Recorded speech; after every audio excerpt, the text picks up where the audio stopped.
Halo guys, sepertinya Kak Raranya ada kendala deh. Jadi aku mulai duluan yang jelasin. Gak usah. Oke, aku share screen ya.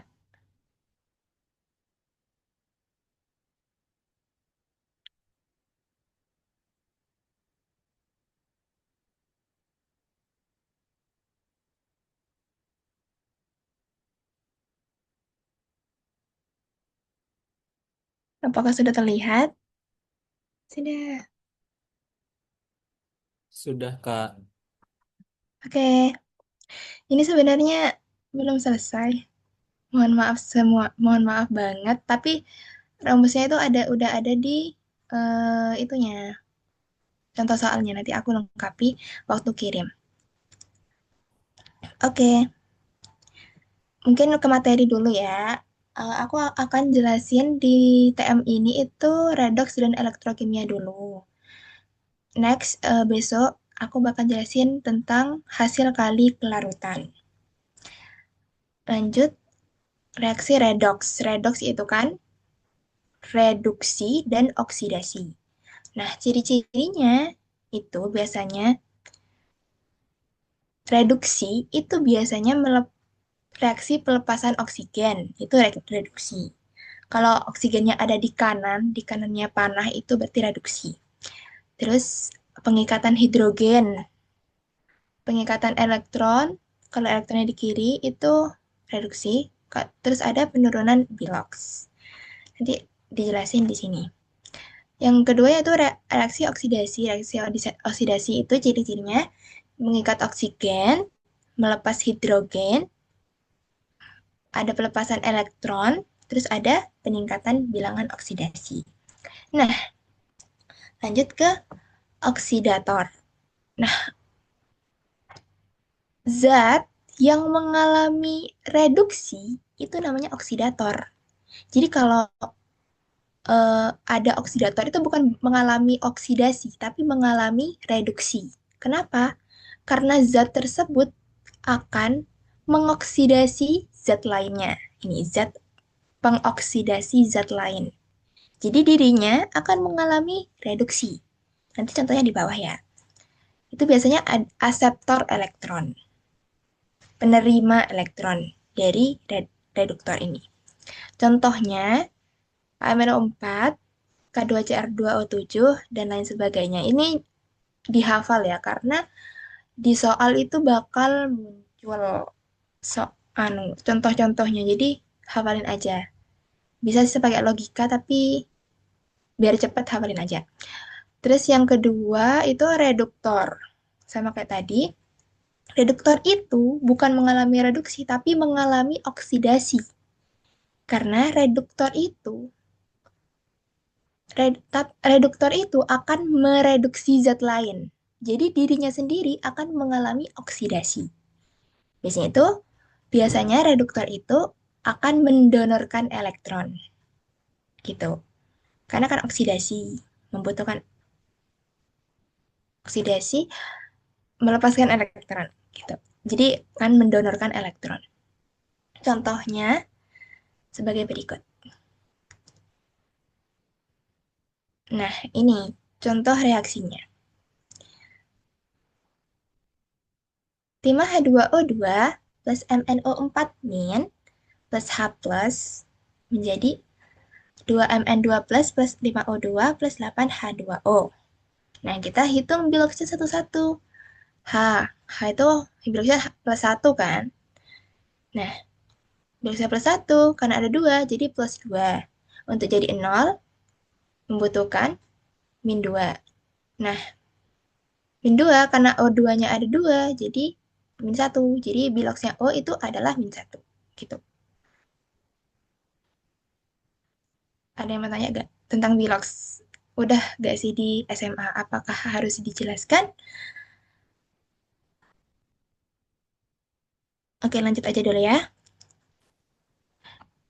Ini yang untuk MnO4- itu O-nya min 2 kan. Kan diketahui O emang biloxnya min 2. Karena ada 4, jadi min 8. Nah, ini ada ion. Jadi, senyawa ini biloxnya itu min 1. Kesimpulannya yaitu Mn, biloxnya plus 7. Gitu, pakai eh, perhitungan matematika biasa. Nah, lanjut ke ini. Mn 2 plus. Kan ini Mn.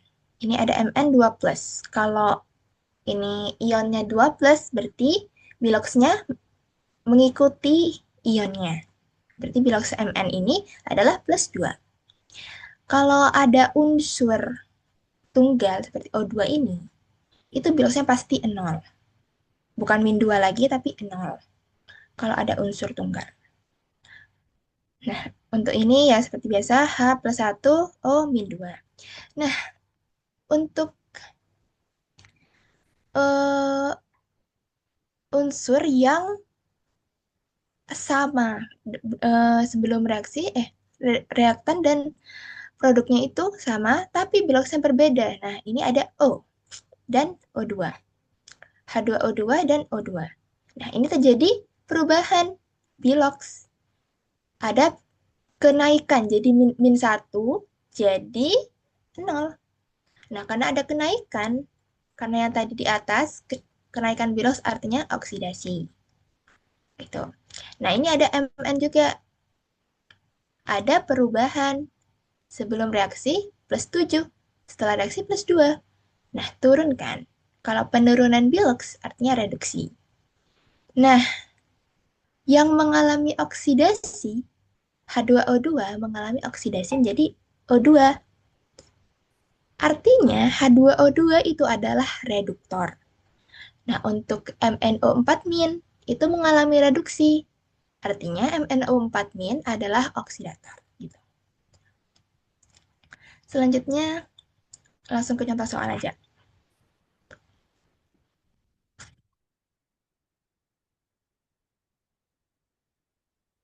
Ini apa namanya? UAS tahun lalu. Jadi kayak udah ada jawabannya. Semoga aja sama. Tapi kalian harus belajar juga ya. Oke, nomor satu.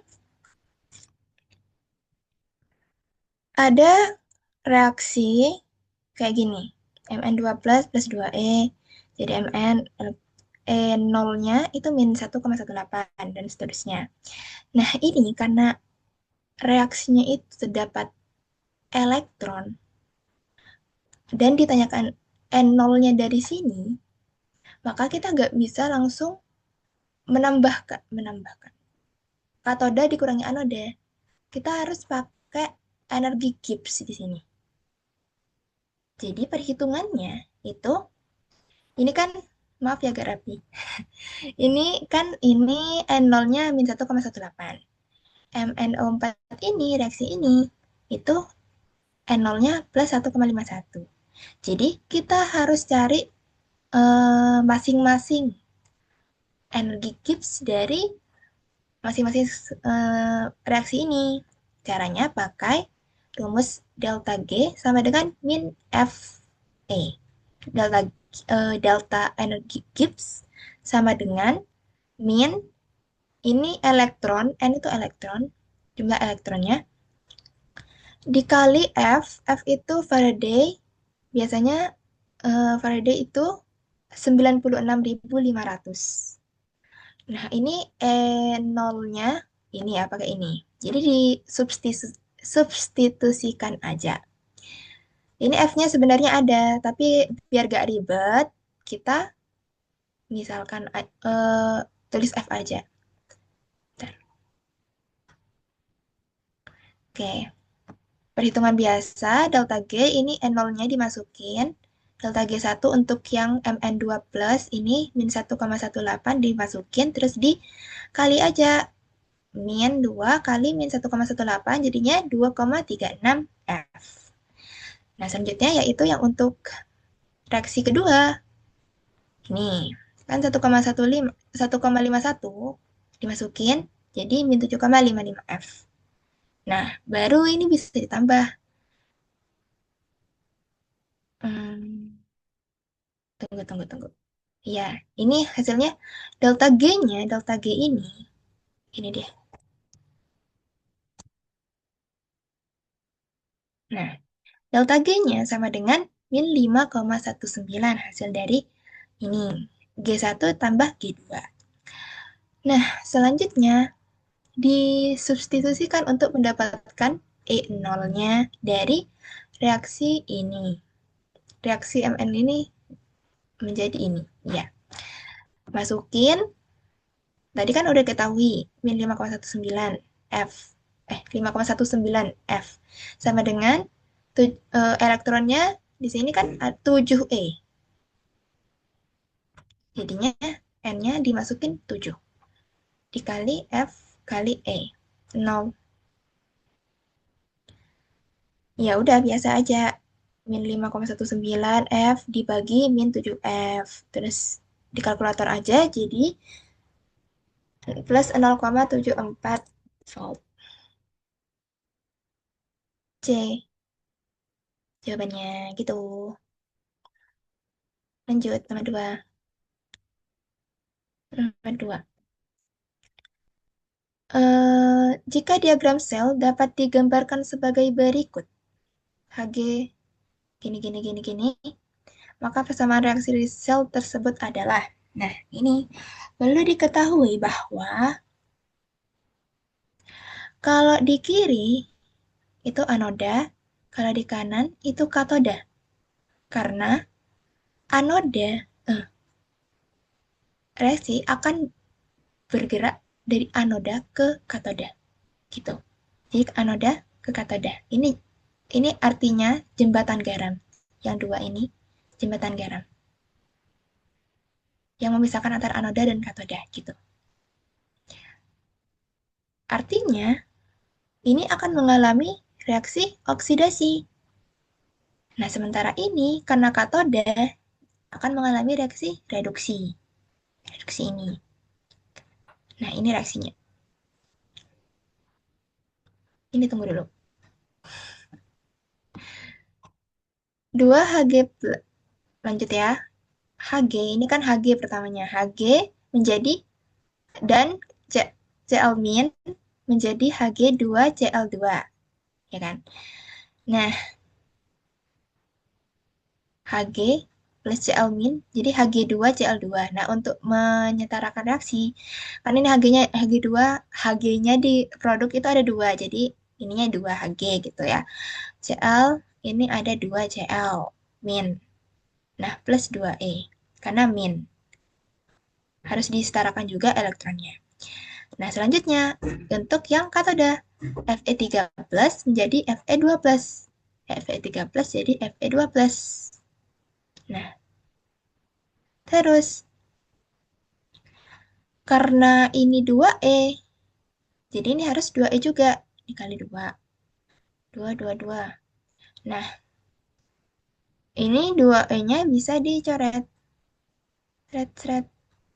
Jadilah reaksi ini. 2Hg plus 2Cl min 2Hg plus 2Cl min plus 2Fe3 plus menjadi Hg2Cl2 plus 2Fe3 plus. Karena Hg2Cl2-nya di ininya itu setengah, berarti ini dibagi dua semua, dibagi dua, jadilah reaksi ini.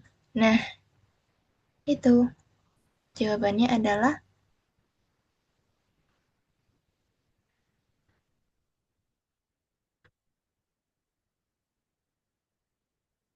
nah, ini kayaknya sebenarnya ini kayak apa namanya? Soal ini jawaban dari dan nanti bakal ada juga jawabannya itu bakal kayak gak ada kayak salah gitu loh. Tidak sesuai teori di PPT gitu. Jadi menurutku jawabannya ini karena ini gak jelas. Ini juga dari PDF-nya juga. Jadi ya gini ya caranya. Lanjut ke nomor 4. Yang kelarutan tunggu dulu. Nomor 4 itu Cu2 plus menjadi Cu. Dalam kondisi standar, harga N0-nya itu plus 0,34 volt. Akan terjadi apa? Nah, Cu2 plus menjadi Cu.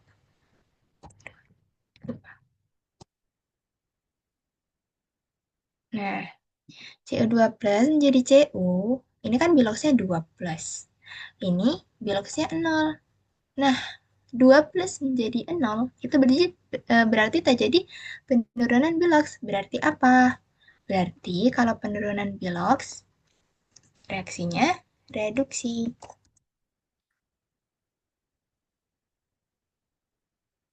Ya, berarti Cu2 plus itu bertindak sebagai mengalami reduksi.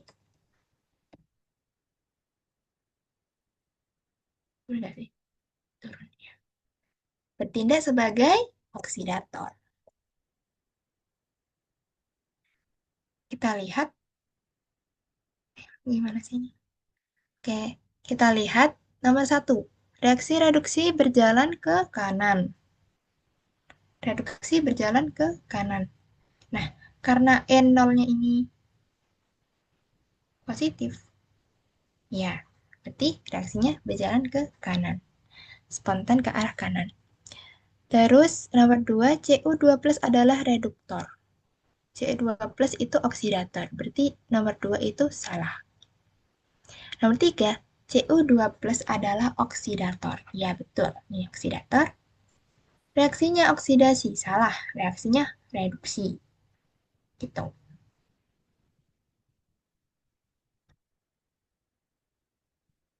Apakah ada pertanyaan?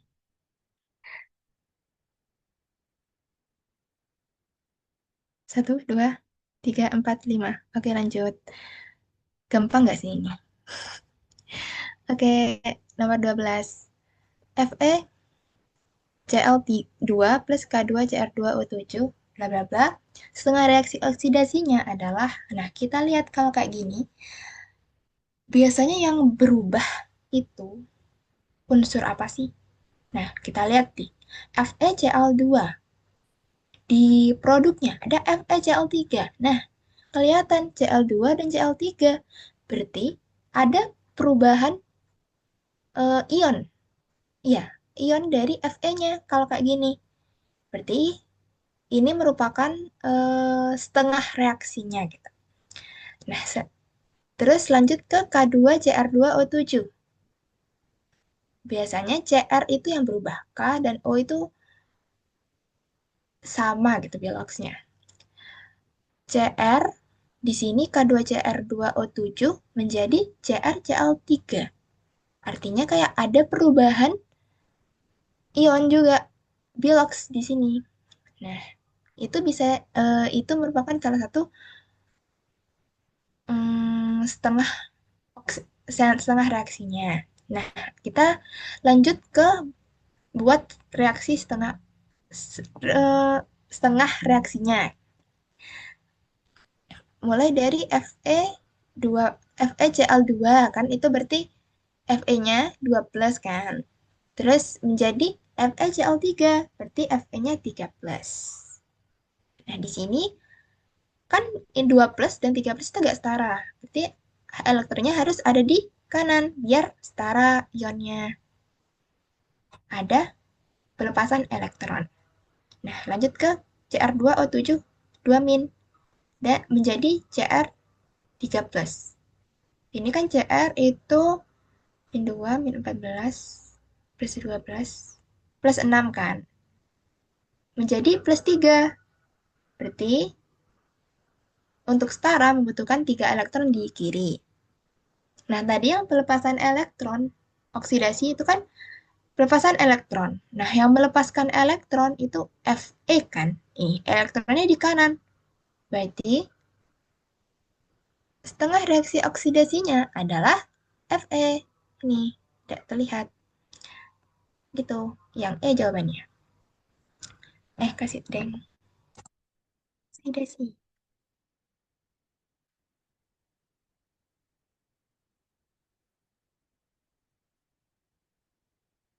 Pokoknya kalau E-nya di kanan, berarti kan melepaskan elektron. Artinya itu ciri dari oksidasi. Lanjut, nomor 13. Gini dulu.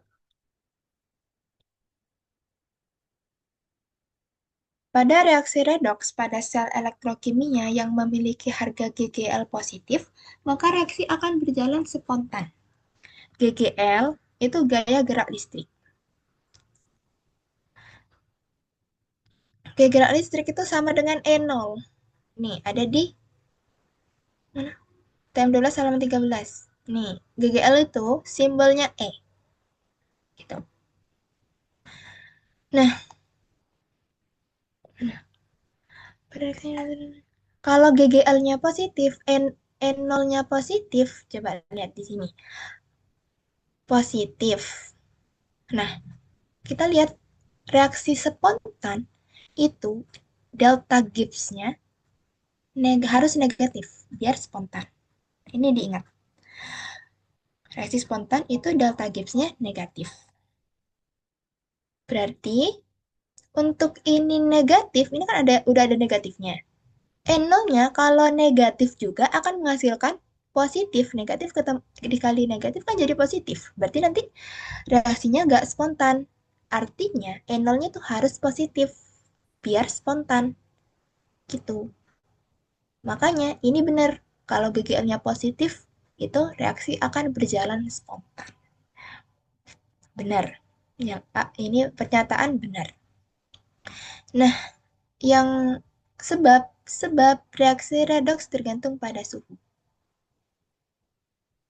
Ini sebenarnya aku itu apa namanya? Bingung juga karena redox itu kan di kayak di delta G-nya gitu ya. Itu ada reaksi yang pakai suhu. Jadinya bingung. Jadi kita ikut ini aja. Reaksi redox itu tidak tergantung tidak dipengaruhi suhu karena ini nggak ada T-nya kan yang di sini. Jadi ini salah karena redox itu tidak tergantung pada suhu. Gitu. Lanjut ke nomor 15.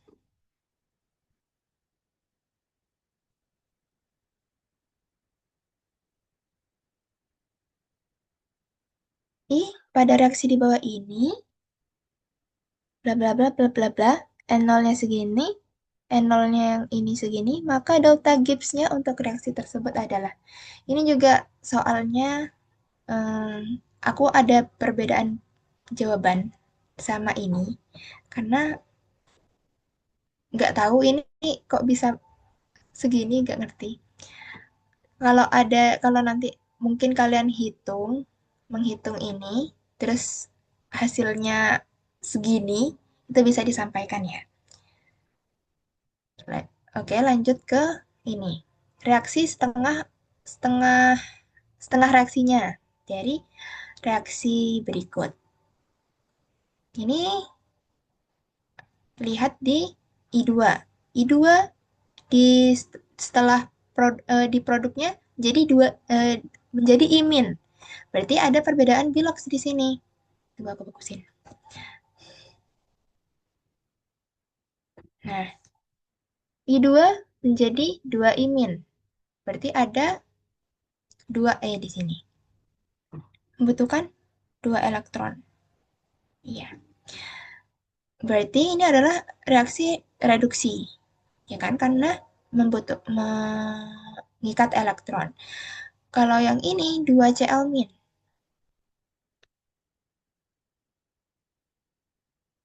2Cl- menjadi kok 2Cl-? Cl-, deng.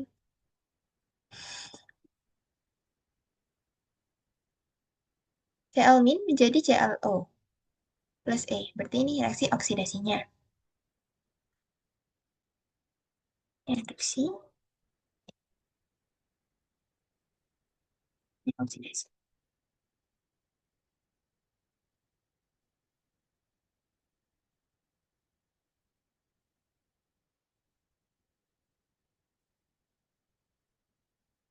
Sepertinya sedang adan, jadi mungkin aku pause dulu ya.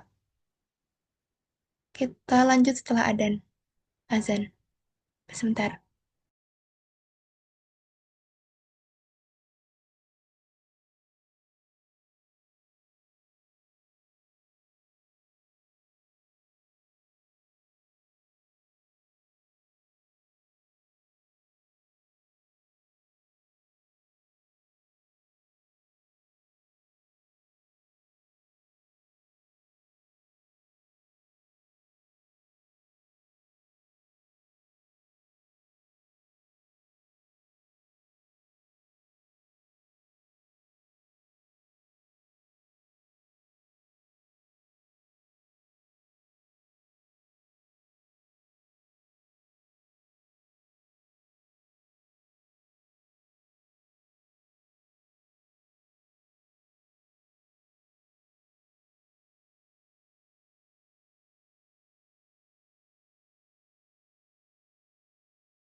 Oke, sudah selesai azannya. Lanjut. Ini kan reduksi, terus oksidasi. Nah, sesuai rumus N0 sel sama dengan N0 katoda dikurangi N0 anoda. Nah, reduksi ini di sel volta itu mengalami apa? Kato, eh, katoda itu eh, merupakan reaksi reduksi katoda. Ini kalau oksidasi itu di anoda. Di anoda terjadi reaksi oksidasi. Anoda. Nah, berarti ini kan reduksi. N0-nya berapa? 0,535. Nah, dikurangi di anoda. Di anoda 0,890. Jadinya N0 selnya 0,35 min 0,355 volt. Ya. Terus kita hitung pakai rumus delta G sama dengan min NF N0. Hasilnya dimasukin aja, F itu 96.500 dikali hasilnya plus nggak tahu ini harus digimanain? Apakah harus di kan ini berarti reaksinya tidak spontan. Apakah harus di reaksi eh, spontan kan? Iya. Nah, kalau dilihat di sini yang 68.500 itu kan cuma ada ini. Jadi kalau kalian ada ini deng. Nggak, kalian jawab ini aja. Terserah kalian mau jawab sesuai ini, terserah. Tapi kan aku bakal ngasih yang bener sesuai itu teori. Jadi nggak mungkin kan aku ngasih yang tidak sesuai teori gitu. Jadi aku hitung aja sesuai yang aku pahami. Nanti kalau ada tanggapan terkait ini bisa disampaikan ya. Intinya kan ini N0, 0 katoda dikurangi N0 anoda. Katodanya ini, anodanya ini dimasukin. Jadi segini plus 68.500. Tapi jawabannya min. Nah itu nggak tahu. Emang kayak gini Kimdas. Nanti kalau ada tanggapan bisa bilang ya. 68500 gitu. Lanjut ke ini. Nomor 16. Potensial elektroda dari setengah sel yang terdiri dari kawat tembaga dan elektrolit CuSO4 itu CuSO4 konsentrasinya 10 pangkat min 4 M pada suhu 25 derajat Celcius adalah kita tulis diketahuinya apa aja. CuSO4 itu kan Cu2+ kan. Konsentrasinya 10 pangkat min 4.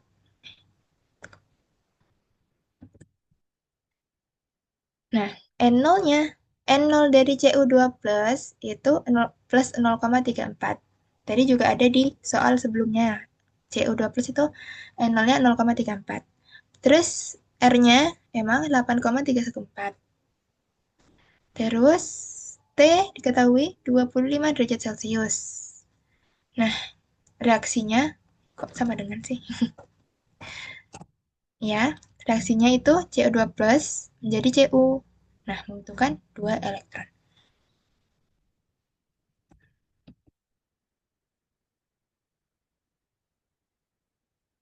Oke, kita masukkan ke ini rumus. Mana deh? Ini. Delta G. Mana sih? Iya, pakai ini. Delta G sama dengan delta G0 plus RT ln K. Ln Q. Ini rumusnya kelarutan. Nah, delta G kan min NFE. Jadi bisa dijadiin NE. Bentar deh. Ini min ya? Kayaknya harus min deh.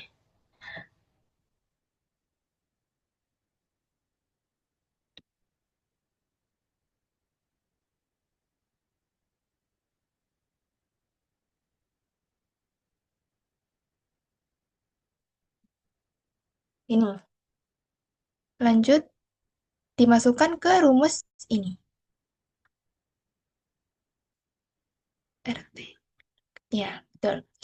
0,34 kan ini N0-nya 0,34 kan dimasukkan. Terus dikurangi R-nya 8,314. Dimasukin aja. Terus T 298. Ln Q itu ini konsentrasinya 10 pangkat min 4. Dibagi dibagi N itu kan elektronnya. Jadi 2. Terus F96.500. Dihitung hasilnya min 0,12. Nah, ini kan pakai rumus ini ya. Itu kan harusnya 0,34 ditambah 0,12. 0,46. Nah, kunci jawabannya 0,22. Nggak tahu. Harus gimana?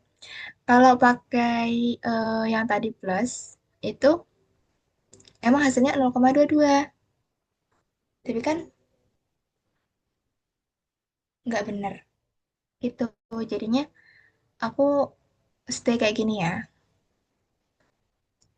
Potensial elektroda kan E kan.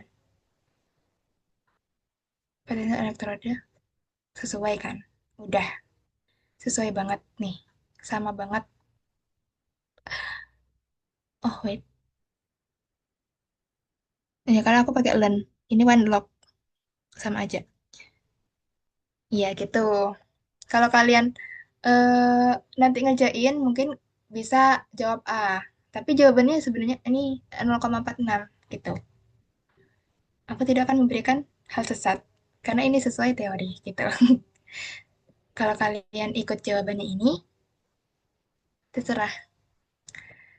Tapi semoga diganti ya di kunci jawabannya. Lanjut nomor 17.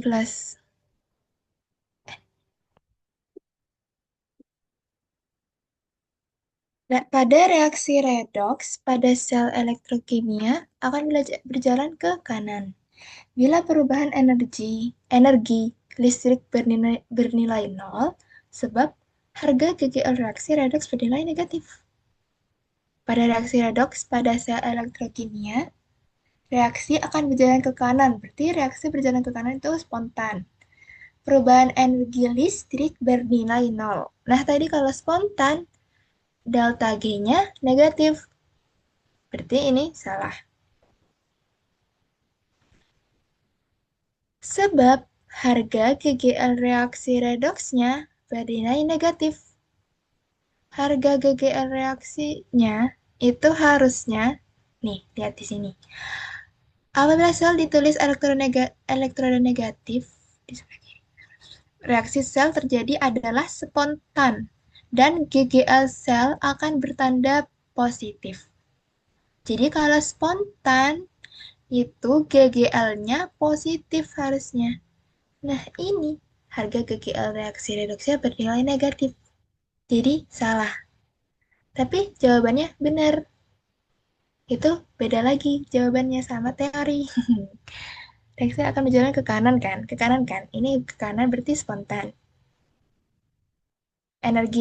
Perubahan energi listrik itu kan delta Gibbs. Perubahan energi itu delta Gibbs bernilai nol. Salah kan? Harusnya kalau ke kanan itu bernilai negatif. Kalau nol itu setimbang, tidak bergerak ke kanan ke kiri. Salah kan? Betul. Nah, ini sebabnya harga GGL reaksi redoks ya bernilai negatif. Harusnya GGL-nya positif. Salah juga, harusnya D. Tapi aku gak berani. Karena ini the correct answer-nya salah dan benar. Gitu. Intinya, teorinya kayak gini ya. Oke, lanjut. Nomor 18. 18, ini setengah reaksinya ya. Tadi kan sudah dikasih tahu. Cr2O7 berarti jadi apa? CrCl3 berarti jadi kayak gini. Begitu ya. Karena ini 3E membutuhkan 3 elektron, berarti elektron yang di kiri nah, namanya mengalami reduksi, gitu kan. Kalau E-nya di kiri, reduksi. Kalau E-nya di kanan panah, berarti oksidasi. Kalau mengalami reduksi, berarti bertindak sebagai oksidator. Kalau mengalami oksidasi, berarti bertindak sebagai reduktor. Kita cocokkan ke soal. Senyawa reduktornya K2 ini, senyawa reduktornya K2CR2O7. CR2O7 itu bertindak sebagai oksidator, berarti salah. Nomor 2, senyawa yang direduksi adalah HCl. Berarti HCl mengalami reduksi. Senyawa yang direduksi adalah HCl, berarti HCl mengalami reduksi. Sementara HCl mengalami oksidasi. Salah lagi.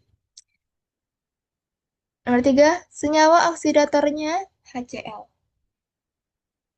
HCl bertindak sebagai reduktor, bukan oksidator. Berarti salah juga. Nomor 4, senyawa oksidatornya K2CR2O7. Benar, ini bertindak sebagai oksidator. K2CR2O7 bertindak sebagai oksidator, benar. Hanya 4 yang benar. Terus lanjut ke nomor 26. Nih, berdasarkan data reaksi berikut, maka reaksi akan berjalan spontan apabila memiliki diagram sel sebagai berikut. Nah, misal kita kan nggak tahu lah apa ini katoda, ini katoda apa anoda ya, nggak tahu kan. Ini kita misalkan semuanya. Misal katodanya, anodanya Ni, katodanya Cu. Biasanya kayak gini. Nol selnya segini. Nah, kalau katodanya Ni, anodanya Cu, kita coba satu-satu kan. Ini min 0,59. Berarti kalau N0 selnya negatif, tidak spontan. Kita cari yang spontan. Ini berarti kalau berdasarkan ini, katodanya Cu, anodanya Ni. Kalian sebenarnya bisa lebih gampang lagi. Cara nentuinnya. Pokoknya yang katoda itu yang N0-nya lebih besar. Gitu. Pokoknya N0-nya lebih besar itu katoda. Tips. Bentar, aku tulis aja. Tips. Kalau di sel galvani ya. Tips. N0 sel katoda lebih besar yaitu N0 sel katoda. Eh, itu.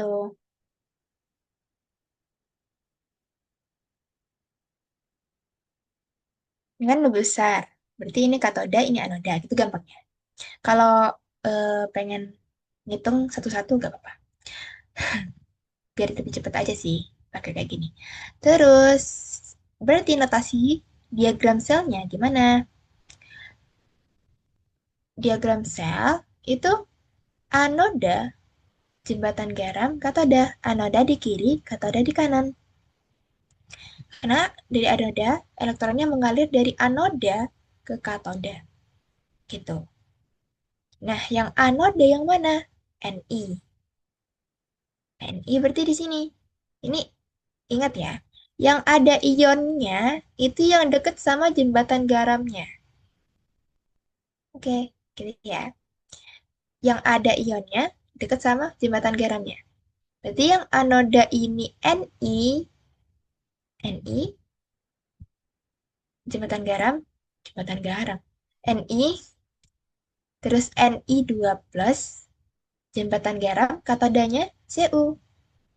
Cu2+, Cu. Gini harusnya kan. Tapi jawabannya Cu2+. Cu ini. Kan Cu itu katoda ya. Kalau dipikirkan, kan bener ya. Ini katodanya Cu. Harusnya kan karena ini spontan. Enol selnya positif.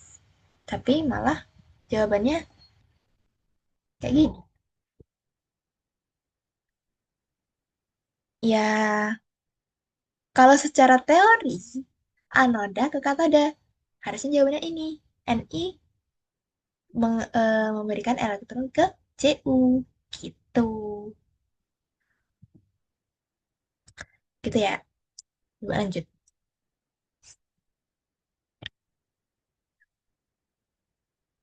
Lanjut ke nomor 35. Pada reaksi oksidasi, pada sel elektrokimia akan terjadi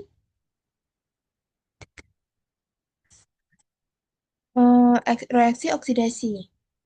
Reaksi oksidasi tadi yang di awal gampang aja ya, tinggal ngapalin aja reaksi oksidasi. Berarti satu pelepasan elektron. Benar, pelepasan elektron. Terus ada nomor dua, penerimaan elektron. Salah, penerimaan elektron itu reduksi. Berarti dua salah. Tiga, penambahan bilangan oksidasi. Penambahan bilaks. Benar, satu dan tiga benar.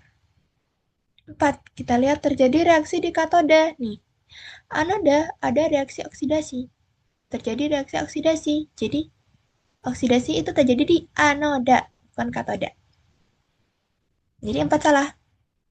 Jawabannya adalah satu dan tiga. Gitu. Terus nomor 39.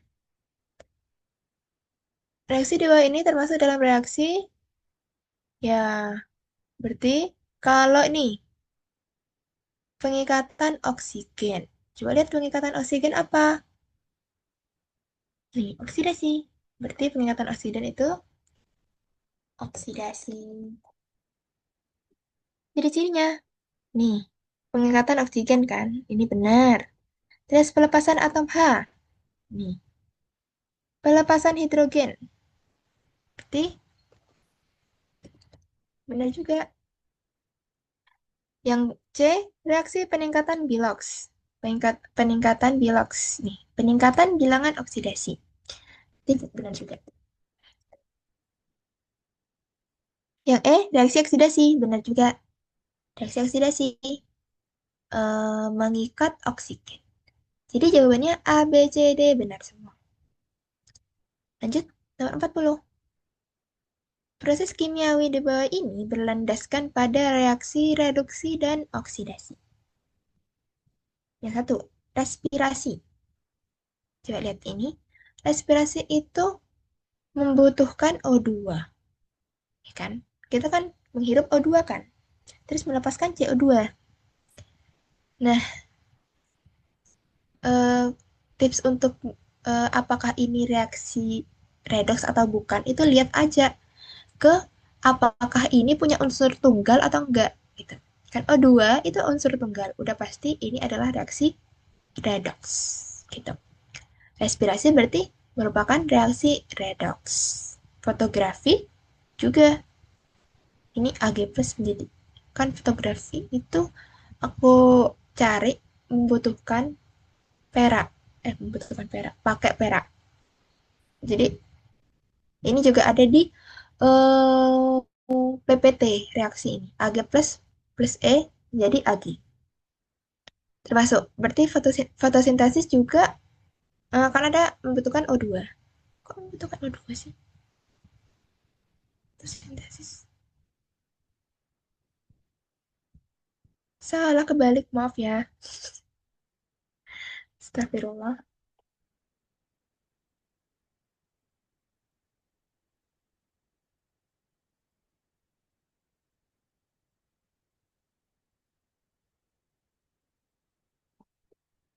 Nih, gini, benar.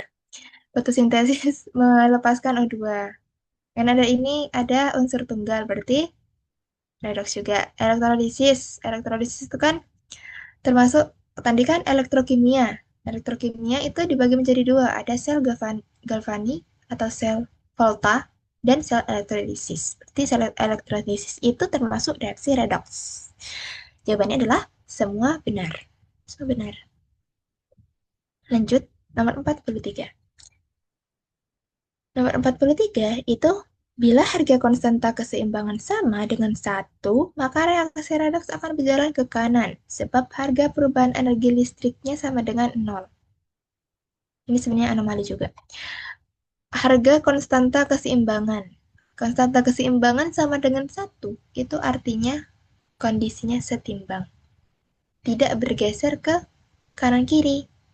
Artinya, kalau keseimbangan sama dengan satu, reaksi redoks akan berjalan ke kanan itu salah. Harusnya tidak bergeser karena dalam kondisi setimbang. Sebab harga perubahan energi listriknya sama dengan nol.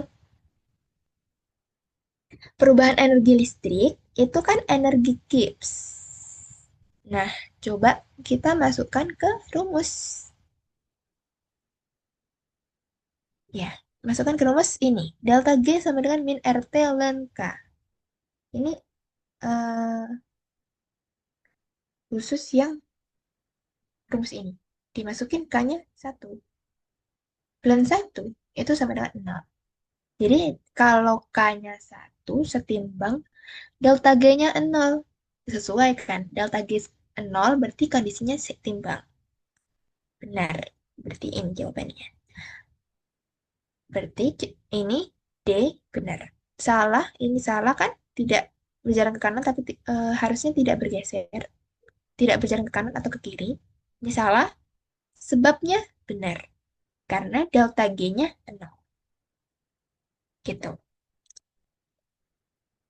Lanjut ke 46. Tinggal dikit. 46. Reaksi redoks pada sel elektrokimia, perubahan energi listrik bernilai negatif. Berarti spontan. Maka reaksi akan berjalan spontan. Benar. Delta G negatif spontan. Benar kan? Sebab reaksi tergantung pada suhu. Reaksi tergantung pada suhu itu kayak tadi ya. Reaksi tergantung pada suhu. Antara benar dan salah.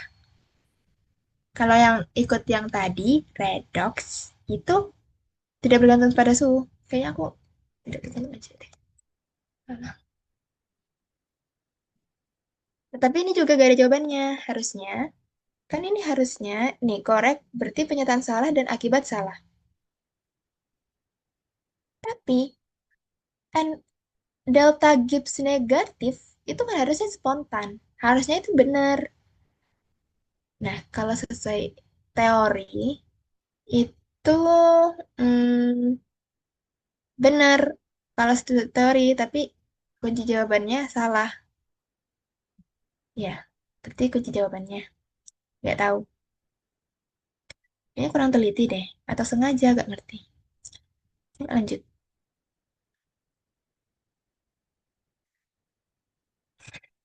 Yang termasuk dalam elektrode pembanding. Ada di PPT. PPT TM, kayak kita. PPT TM13. TM13 itu ada. Coba cari aja. Nanti aku tambahin di sini. Elektroda nih. Elektroda pembanding. Ada elektroda kalomel dan elektroda Ag, AgCl. Kita lihat elektroda kalomel. Nih, Hg2Cl2. Jawabannya adalah apa? Hg2Cl2. Nih, Hg2Cl2 jawabannya. Lanjut ke nomor ini. Nomor 53. Menurut konvensi secara internasional untuk sel elektrokimia berlaku ketentuan.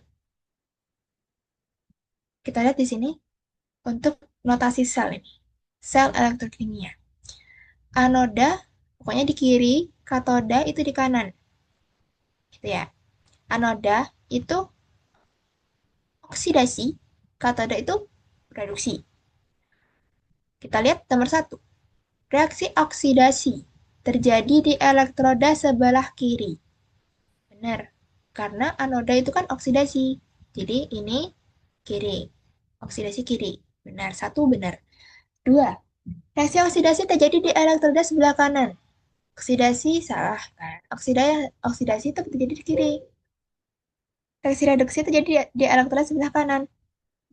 Benar. Katoda kan reduksi. Terus ini ada di kanan. Berarti itu jawab. Ini tiga benar. Nomor empat. Reaksi reduksi terjadi di elektroda sebelah kiri. Salah ya. Jawabannya satu dan tiga. Nih, kayak gini pokoknya anoda di kiri, katoda di kanan.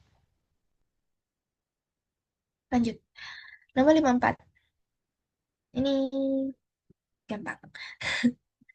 Enol cell berarti ada reaksi kayak gini. Ditanyain delta G. Terus dimasukin aja ke rumus. Ini ingat ya, N0 sel, N0 katoda dikurangi N0 anoda. Katodanya yang paling besar, 0,799. Dikurangi ini, 0,337. Nol selnya 0,442. Dimasukkan ke rumus delta G. Dimasukkan, hasilnya min 85,31. Nah, ini yang paling mendekati lah ya, D. Gitu. Pokoknya hafalin ini, rumus ini. Sama rumus yang tadi di depan juga. Nomor 55. Di bawah ini adalah termasuk bahan-bahan kimia yang bersifat oksidator. Nah, ini yang tadi disuruh hafalkan. Oksidator itu apa? Oksidator itu contohnya apa? Reduktor itu contohnya apa? Jadi kayak kalau ada soal ini, oh oksidator. Langsung hafal gitu, langsung mencet. Jadi bisa lebih cepat untuk lanjut ke soal berikutnya. Eh, ini kecuali berarti ini reduktor. Coba lihat kita lihat satu-satu. Yang bersifat oksidator ya, kecuali Fe3+ itu bersifat nih Fe3+ oksidator, H2O2 oksidator, K2Cr2O7 nih oksidator, I2 oksidator. Nah, tinggal ini adalah reduktor. Ini ada di sini reduktor. Gitu. Lanjut. Ini juga soalnya soal tentang reduktor dan oksidator. Di bawah ini senyawa yang memiliki sifat oksidator. H2O2, ini termasuk kan. Cl2 termasuk. O2 juga termasuk. Nah, 4 ini nggak jelas. F2E apa ini? Kayaknya salah ketik deh. Kalau berdasarkan dikasih jawabannya, ini kayaknya termasuk ada di sini gitu. Jadi jawabannya semua benar. Entahlah ini apa. Udah, Deng. Sudah gitu. Redoks dan elektrokimia. Hafalin rumus, terus hafalin prinsipnya. Ini sebenarnya pelajaran SMA kok. Cuma di remind aja. Apakah ada pertanyaan?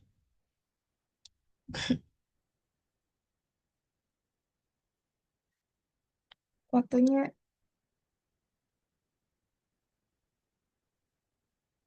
sampai.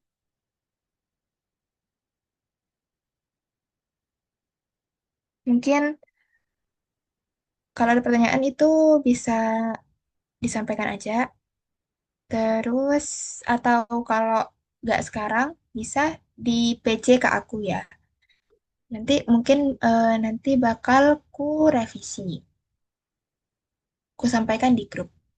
Kalau ada pertanyaan lagi, bisa em, kayak nggak ngerti, nggak paham satu soal gitu, itu bisa tanya aja ke di PC. Pasti ku jawab. Oke, lanjut ke Rara aja ya. Kalau ada pertanyaan langsung aja ke PC. Makasih semuanya. Lanjut ke Rara. Bye-bye.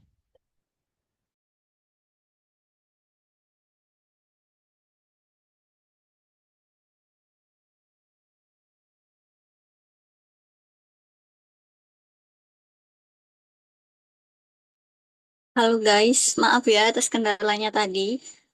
Sekarang langsung aku mulai aja.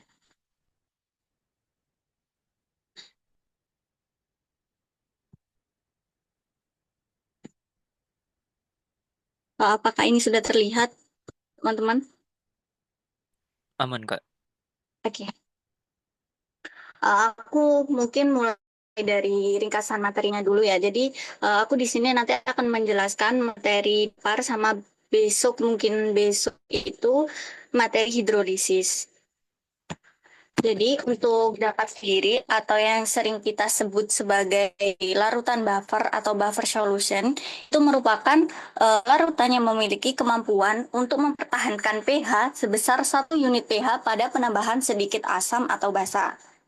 Jadi ketika kita menambahkan sedikit asam atau sedikit basa di larutan dapar, pH-nya itu akan berubah plus minus 1 gitu teman-teman.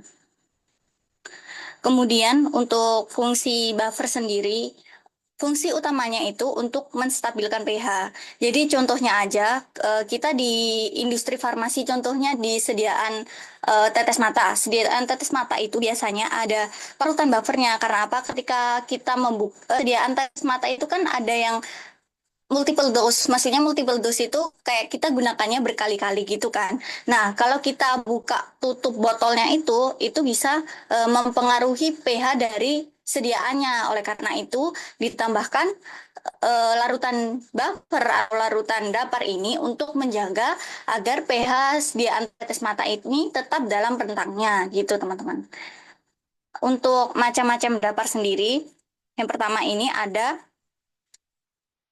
berdasarkan jumlah protolitnya. Jadi apa sih protolit itu? Protolit itu senyawa yang melepaskan asam atau senyawa yang melepaskan atau menerima proton. Ada dua, di PPT-nya juga ada dua, itu ada larutan dapar dengan 1 protolit dan larutan dapar dengan 2 atau lebih protolit. Jadi kalau kita lihat di sini, larutan dapar 1 protolit itu senyawanya itu sama teman-teman. Contohnya aja, di sini ada asam asetat. Ini asam asetat dan natrium asetat. Kemudian ada juga ini asam fosfat dengan natrium fosfat. Jadi sama gitu. Fosfat dengan fosfat, asetat dengan asetat. Jadi asamnya itu asam lemahnya itu asam asetat, kemudian basa konjugatnya atau garamnya adalah natrium asetat. Nah, kalau dapar dengan dua atau lebih protolit itu asam, basa, dan garamnya tuh beda. Jadi di sini contohnya aja. Di sini kan ada asamnya asam borat nih. Tapi tapi di sini ada natrium karbonat. Beda kan dengan ini. Kalau yang satu protolit itu kan sama kayak asetat, asetat, fosfat, fosfat gitu. Kalau dua atau lebih protolit itu beda borat dengan karbonat. Terus di sini juga ada borat dengan natrium oksida. Kemudian di sini juga ada natrium oksida dengan kalium fosfat. Itu beda ya teman-teman. Jadi kalau komponen atau senyawa penyusunnya itu beda, maka proton yang akan dilepaskan itu juga tidak satu gitu. Sampai sini apa ada yang mau ditanyakan? Atau penjelasanku terlalu cepat? Boleh bilang ya teman-teman. Kalau nggak ada, aku lanjut ke mekanisme kerja dapar. Jadi, gimana sih mekanisme larutan dapar itu dapat mempertahankan pH larutannya di rentang plus minus 1. Jadi dapar itu kan tadi aku skip ya. Di sini dapar protolit itu kita ada namanya buffer asam dan buffer basa. Jadi larutan dapar itu kan terdiri dari ini ini kan asam lemah ya teman-teman. Terus yang ini itu garam atau kita nyebutnya juga sebagai basa konjugat.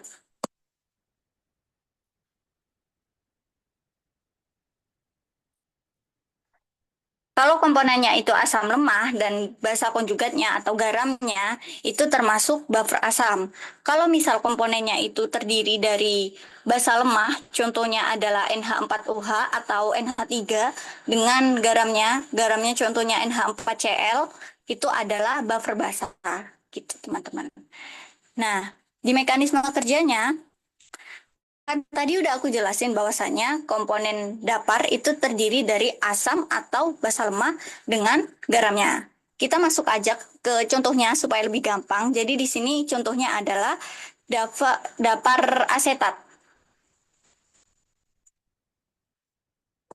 Aku tuliskan aja.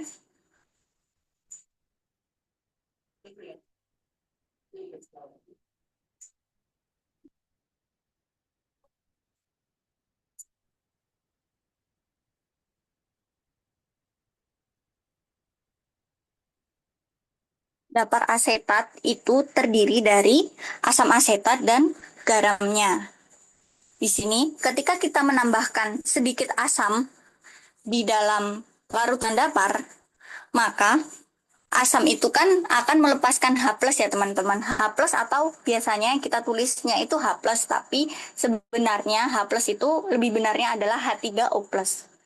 Ketika asam ditambahkan ke dalam larutan dapar, maka dia akan dinetralkan oleh basa konjugatnya. Jadi ini basa konjugatnya kan CH3COO-. Ketika ditambahkan dengan asam, maka dia akan bereaksi membentuk asam asetat atau asam lemahnya dengan air. Gitu. Gitu juga ketika kita menambahkan basa ke dalam larutan dapar, maka basa itu akan bereaksi dengan asam lemahnya. Asam lemah ketemu dengan basa ini akan membentuk basa konjugatnya dan juga air. Jadi perubahan pH-nya itu tidak drastis gitu teman-teman. Dari sini ada yang mau ditanyakan? Kalau nggak ada, aku lanjut lagi. Sini ada perhitungan pH. Rumus umumnya itu ini, dua ini.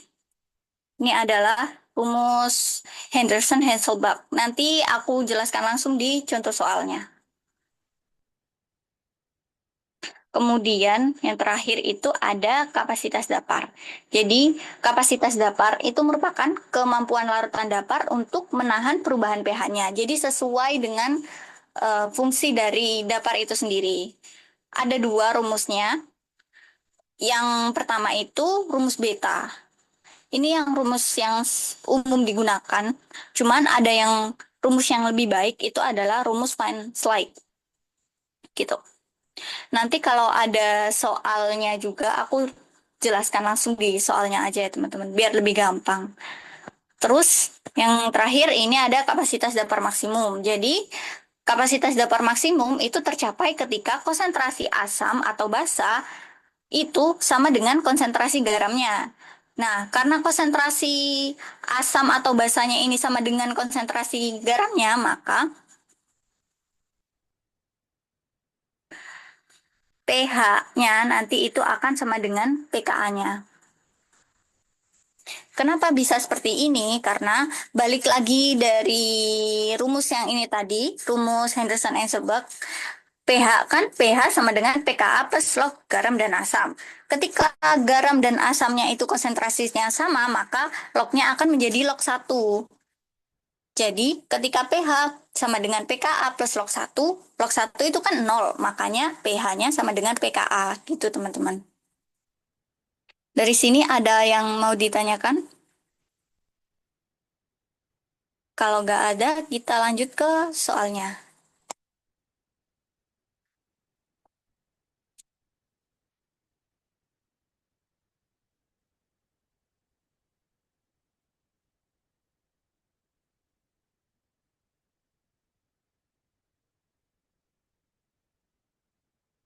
Ini soal yang pertama. Jika suatu larutan buffer, maaf, jika suatu larutan buffer diketahui pH-nya adalah 5, kemudian rasio perbandingan dari asam konjugat dan basa konjugat dan asam lemahnya adalah 1. Berapakah nilai pKa dari asam tersebut? Jadi di sini aku tuliskan rumusnya lagi. Untuk asam lemah itu kan rumusnya langsung aja pH sama dengan pKa plus log garam. Garam ini juga basa konjugat itu sering kita sebut sebagai garam ya teman-teman. Jadi teman-teman nggak usah bingung. Di sini kok ini basa konjugat tapi ini garam, itu beda atau gimana? Enggak, sama ya teman-teman. Garam dan basa konjugat itu sama. Kalau misal di basa lemah dia itu disebutnya asam konjugat gitu.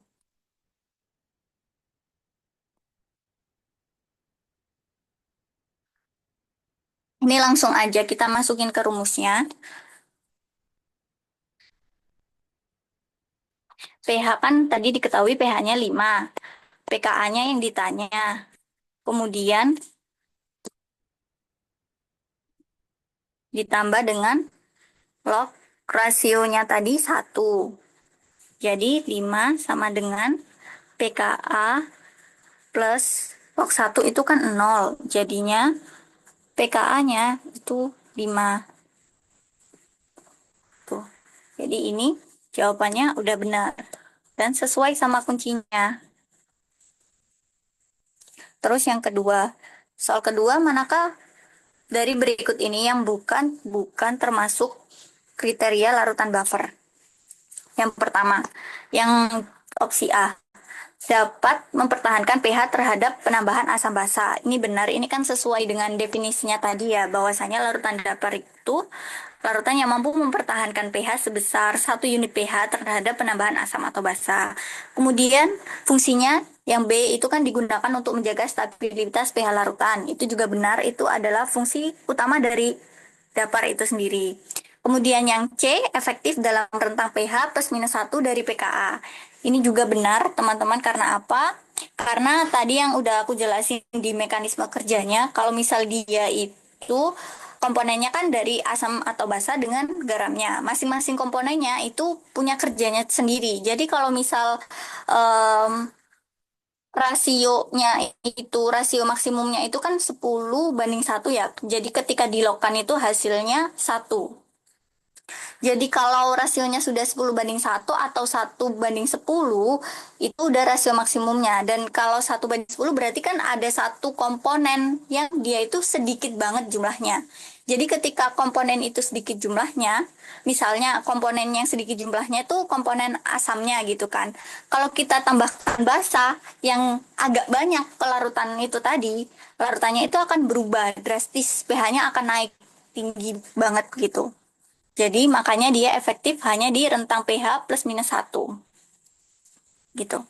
Mengandung asam kuat dan basa kuat. Ini bukan termasuk kriteria larutan buffer. Karena apa? Asam kuat dan basa kuat itu kalau direaksikan maka reaksinya netral dan dia akan mengalami ionisasi.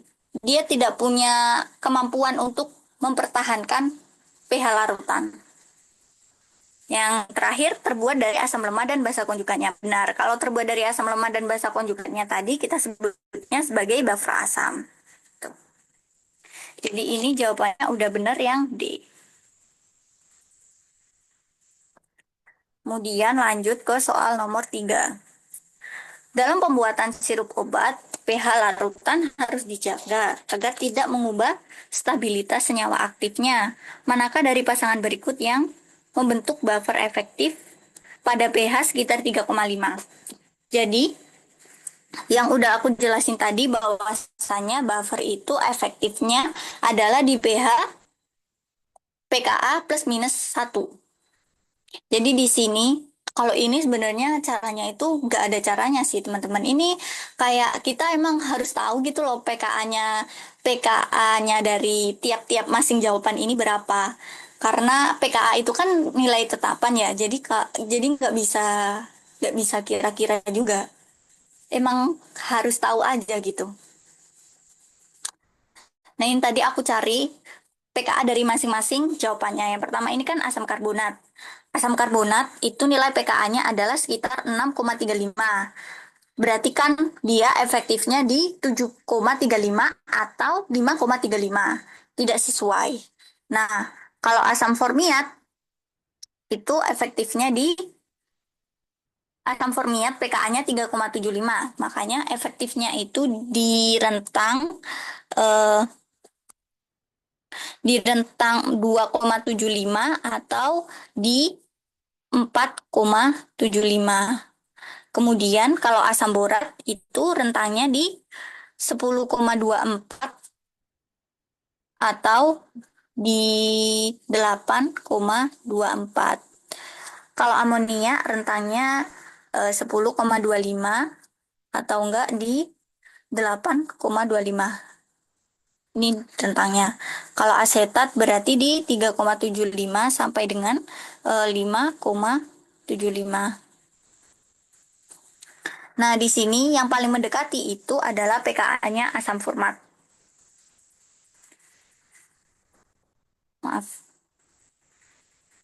Ini dari pKa-nya aja kita udah tahu ya, ini 3,75 diminta pH-nya 3,5.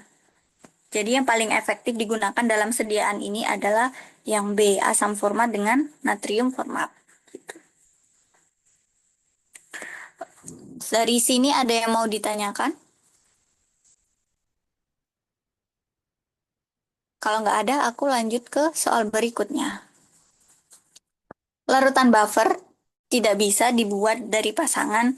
Tadi yang sudah aku jelaskan bahwasanya buffer itu kan komponennya pasti basa lemah sama asam lemah dan garamnya.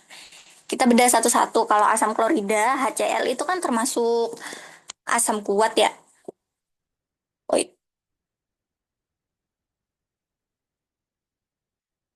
jadi dia ini udah ketahuan jawabannya.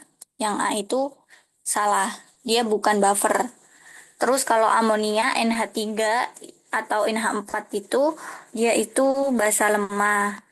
Kalau asam asetat CH3COH itu kan asam lemah. Asam karbonat itu juga asam lemah. Kalau asam format juga asam lemah.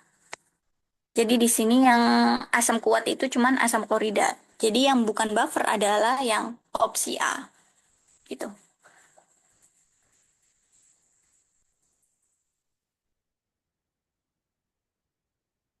Lanjut ke soal selanjutnya. Di sini ada seorang apoteker ingin membuat penyangga. Larutan penyangga, nama lain dari larutan dapar. Untuk menjaga kestabilan pH larutan. Ia mencampurkan asam lemah, diketahui di sini pKa dari asam lemahnya adalah 4,8 dengan garam natrium. Jika perbandingan garam dengan asamnya itu adalah 10:1, berapakah pH larutan tersebut? Ini tinggal dimasukin aja ke rumusnya. pKa-nya kan tadi udah diketahui 4,8 ya.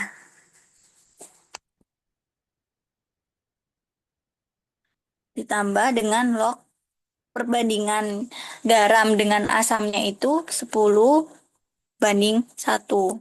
Jadi 4,8 ditambah log 10 itu kan salah.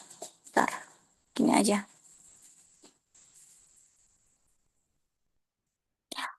10:1 itu kan sama dengan 10 ya. Log 10 itu kan 1. Jadi 4,8 ditambah 1 itu 5,8.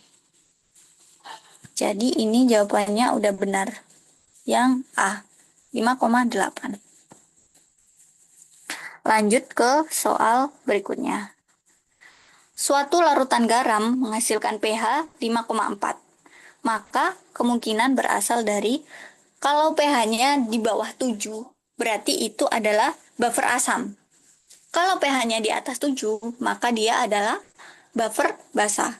Tapi di sini kunci jawabannya itu yang C, asam kuat dan basa kuat dalam larutan jenuh. Di mana kunci jawabannya ini nggak sesuai sama teori yang aku pelajari. Gitu. Jadi buffer itu nggak ada yang dari asam kuat dan basa kuat. Gitu teman-teman. Yang ada itu asam lemah dan basa lemah sama garamnya. Jadi ini kuncinya emang tanda tanya banget sih menurutku. Kayak soal-soal yang dibahas ke Adel tadi juga eh ya gitu kuncinya. Banyak yang kayak nggak sesuai teori gitu. Jadi kalau misal kita menurut teori yang benar adalah kalau dia pH 5,4 kemungkinannya adalah dari asam kuat, kalau asam kuat kemungkinannya adalah dari asam lemah dan garamnya gitu. Kalau dari sini em,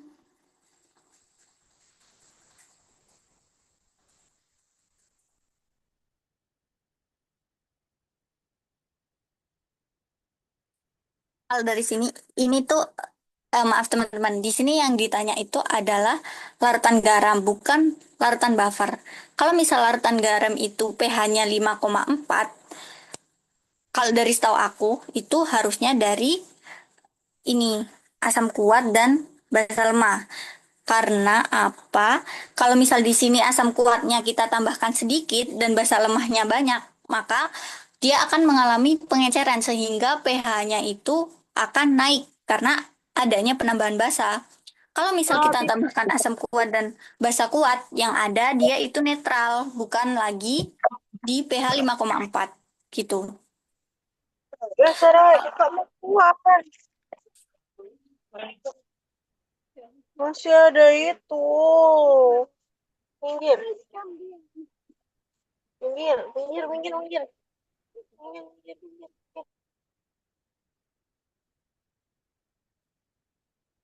Kalau misal kalau misal dia dari basa kuat dan asam lemah, pH-nya itu cenderung di atas 7. Jadi nggak mungkin kalau pH-nya 5,4. Gitu. Jadi yang paling masuk akal itu jawabannya adalah yang D.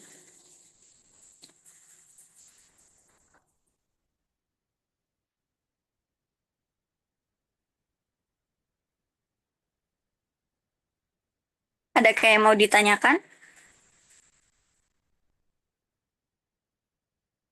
Kalau nggak ada, aku lanjut lagi.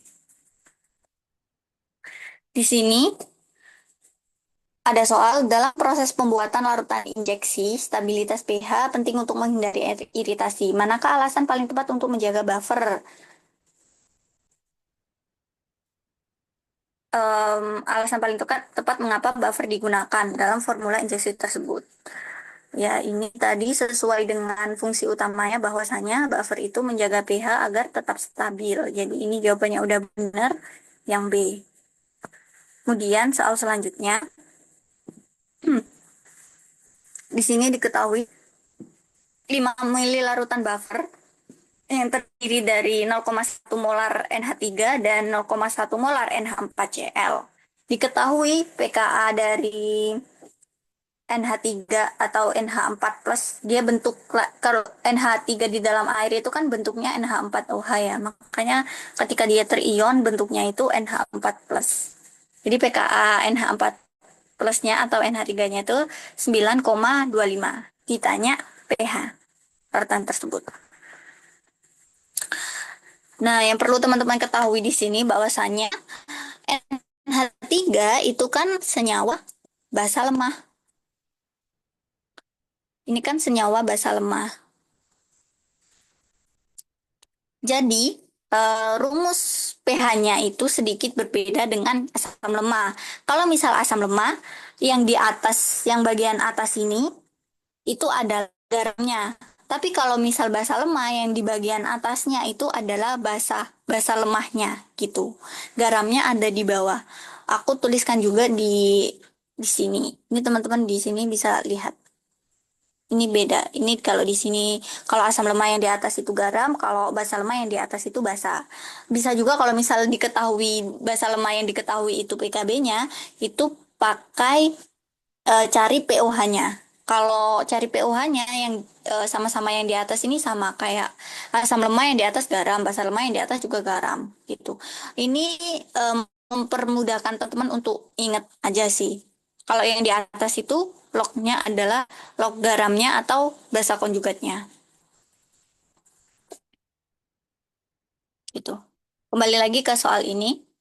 Kita karena ini yang diketahui adalah pKa-nya, kita langsung aja ke pakai rumus yang kedua tadi. Yang dicarikan pH. pH sama dengan pKa-nya tadi 9,25. Plus, nah kebetulan di sini konsentrasinya itu sama 0,1 molar, 0,1 molar.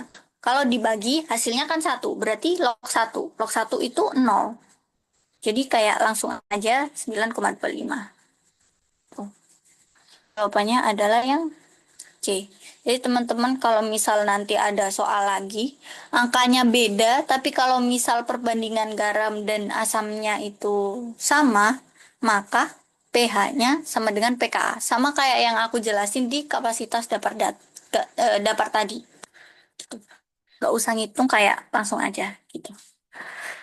Soal selanjutnya, untuk menjaga kestabilan zat aktif dalam tablet yang mudah terdegradasi pada pH asam, seorang formulator bla bla bla bla, dia diminta buffer yang pKa-nya itu mendekati 7. Maka pasangan yang paling sesuai. Lagi-lagi, kalau ini kita harus tahu nilai pKa dari masing-masing pasangan yang ada di opsi jawabannya. Aku kalau ini juga nggak ada tip dan triknya. Sorry ya teman-teman. Jadi yang pertama yang A, asam format sama formiat itu pKa-nya adalah di sekitar 3,75. Kalau amonia sama amonium pKa-nya di 9,25. Bikarbonat, karbonat itu 10,25. Kalau fosfat monobasa dan fosfat dibasa 7,2. Dan yang terakhir itu asetat dan asam asetat itu 4,75. Diminta yang mendekati 7. Maka jawabannya, opsi jawabannya adalah yang D, yang ini. Fosfat monobasa dan fosfat dibasa.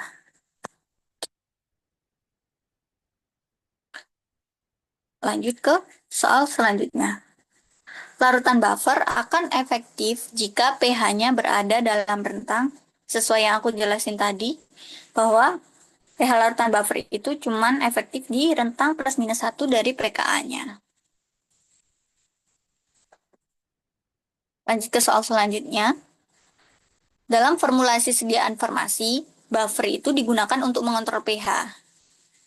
Jika sediaan tersebut membutuhkan pH sekitar 6,2 dan kita memiliki sistem buffer fosfat, komponen mana yang sebaiknya digunakan? Jadi teman-teman, semuanya ini, semua opsi jawabannya ini adalah sistem buffer fosfat. Jadi, asam fosfat itu merupakan asam tripotik. Artinya dia itu melepaskan protonnya secara bertahap. Ini asam fosfat ini dia punya 3 proton. Di tahap pertama melepaskan 1 protonnya membentuk dihidrogen fosfat. Nilai pKa-nya adalah sebesar 2,15. Kemudian di tahap kedua nanti dihidrogen fosfatnya ini akan berubah menjadi hidrogen fosfat dan nilai pKa-nya itu menjadi 7,2. Dan hidrogen fosfat ini nanti akan berubah menjadi ion fosfat, maka nilai pKa-nya adalah 12,35. Nah, di sini teman-teman juga bisa lihat kalau dia semakin ke bawah nilai pKa-nya ini kan semakin tinggi ya, dari 2,15 ke 12,35. Artinya dia itu semakin basah karena tadi H+-nya sudah dilepaskan.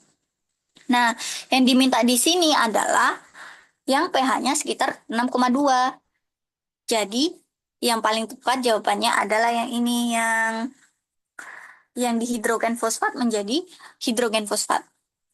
Ini jawabannya, yang E. Ini juga udah sesuai.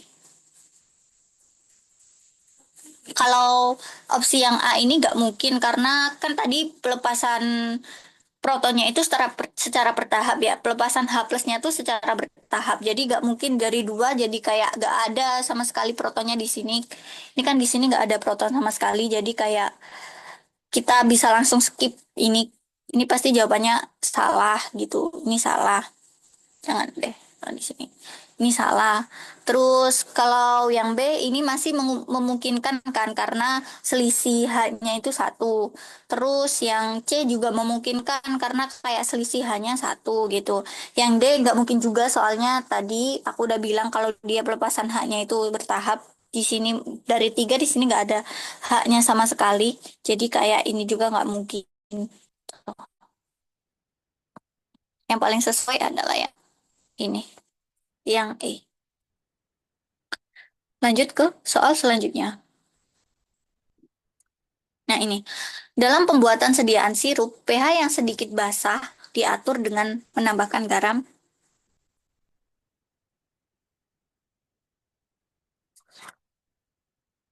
Jadi ini dia maunya adalah dari mau membuat pH-nya itu sedikit basah.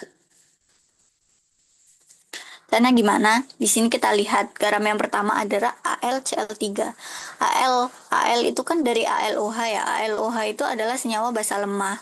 Kemudian HCl adalah asam kuat. Jadi kalau misal kita tambahkan garam ini yang ada dia asam, pH-nya asam.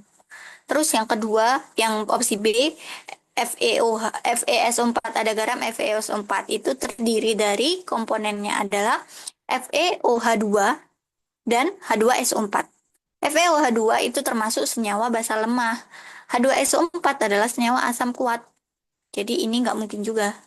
Kemudian yang opsi C itu ini ada asam CH3CONA. CH3CONA itu dari CH3COH itu adalah asam lemah dan NaOH adalah basa kuat. Kemudian ada yang D. NH4Cl itu garam yang terdiri dari basa lemah. Basa lemahnya adalah NH4OH dan HCl-nya. HCl itu asam kuat. Nah, yang terakhir sama juga ada garam NH4NO3. NH4-nya NH4OH juga basa lemah. HNO3-nya asam kuat.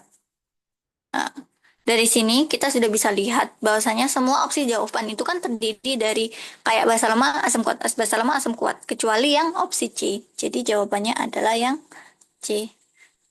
Karena tadi dimintanya adalah sedikit basah. Gitu. Tadi kayak soal yang tadi, yang pH-nya 5,4 tadi, aku jelaskan kan kalau misal NaOH-nya ini konsentrasinya lebih sedikit daripada konsentrasi asam asetatnya, maka maka pH-nya nanti pH NaOH itu kan sekitar 13 atau 12 gitu ya, aku lupa. Kalau misal ditambah asam asetatnya itu konsentrasinya lebih banyak daripada NaOH-nya, maka pH-nya pH larutan nanti akan turun, ya turun banyak gitu. Jadinya sedikit basah, bukan lagi pH yang sangat basah gitu. Eh, untuk materi dapur sudah di sini saja sih teman-teman. Cuman sedikit materinya. Ada yang mau ditanyakan sebelum aku tutup?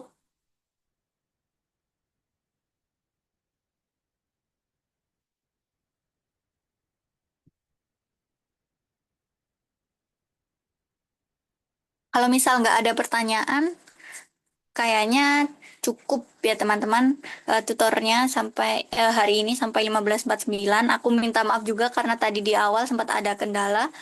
Kalau misal ada yang dari jawabanku tadi ada yang salah atau teman-teman ada yang belum paham, bisa chat pribadi ke aku atau chat di grup. Pasti aku jawab gitu. Terima kasih teman-teman, boleh leave dan jangan lupa absen. Makasih semuanya.